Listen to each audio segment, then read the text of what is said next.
Welcome to Latina, the podcast where we spill all the government tea. I'm your host, Sophie Lopez-Lazo. And I'm your co-host, Natalie Andrade. This week's topic is about two Supreme Court cases that have altered our First Amendment right and the way that it applies to us. But before we begin, let's hear a word from our sponsor, HelloFresh. Ever come home from a long day of work and have yap to eat? Well, worry no more, because HelloFresh is here to save the day. You can go from eating meals like this to eating meals like these. A meal fit for a real Latina. Get your first 16 meals free when you use our code LatinaYap2 at HelloFresh.com. Now back to our podcast. Today, our first Supreme Court case is Schenck versus the United States. Schenck was convicted of violating the Espionage Act of 1917 by mailing people who were drafted pamphlets of opposition for the draft. After Schenck was convicted of violating the Espionage Act, this case was taken to SCOTUS to decide whether or not this Espionage Act of 1917 was in fact a violation of our First Amendment rights. Starting off with Schenck's argument, he was General Secretary of the U.S. Socialist Party, which was already a problem back then. This is probably why he was convicted more easily, since socialism was very frowned upon in the U.S. even today. He was in opposition of the draft and gave around 15,000 pamphlets during World War I. And then the United States decided that certain parts of speech aren't protected if they can cause harm to the public. In this case, the special forces or military. Personal opinion time! Alright, I'll start it off. First off, I think the man had balls. And in his day and age, I mean, we're talking in the 1910s, 1920s, World War I.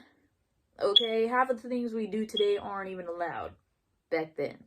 People were very traditionalist, and even being a part of socialism was probably like a death sentence for your career and everything. But I'm glad that this guy stuck to his morals and thought that it was best to educate people on the draft. Yeah.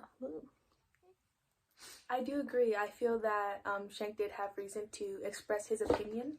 If he was against the war and he believed that the draft should not be in place, then I believe that he should have the right to tell people that, to encourage them to share his opinion as well. Moving on to our next case, we have Tinker v. Des Moines.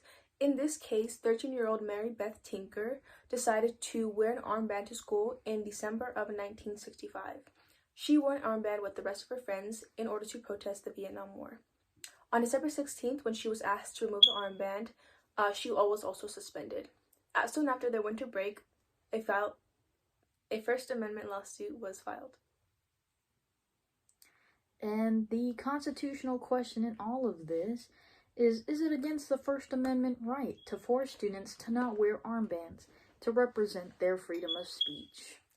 Tinker did argue that students should be allowed to express their opinion at school because an armband does not harm others.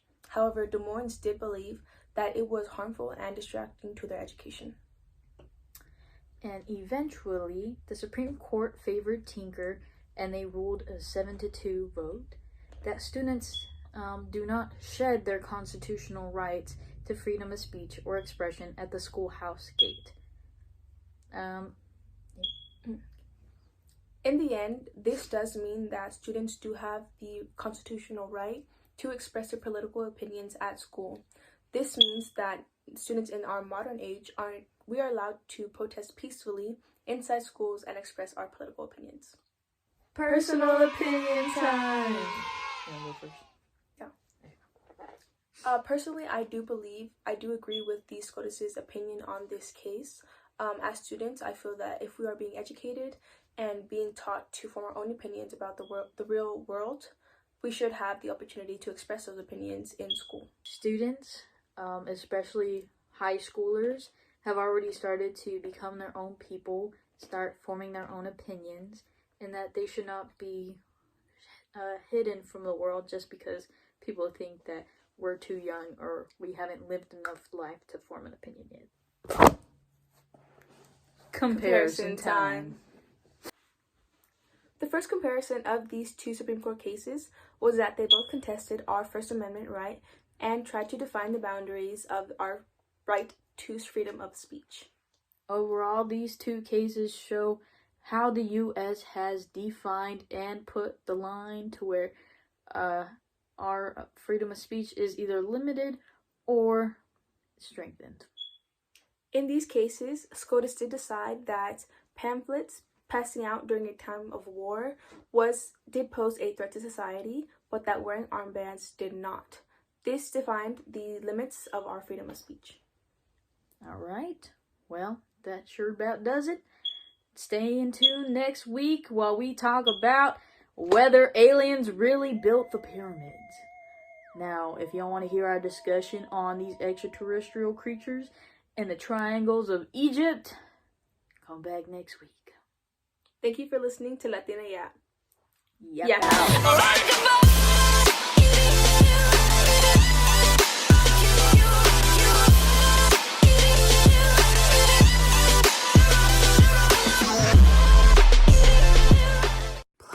Who's first?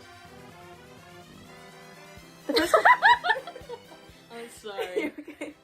We're discussing two Supreme... Okay. That's like the worst.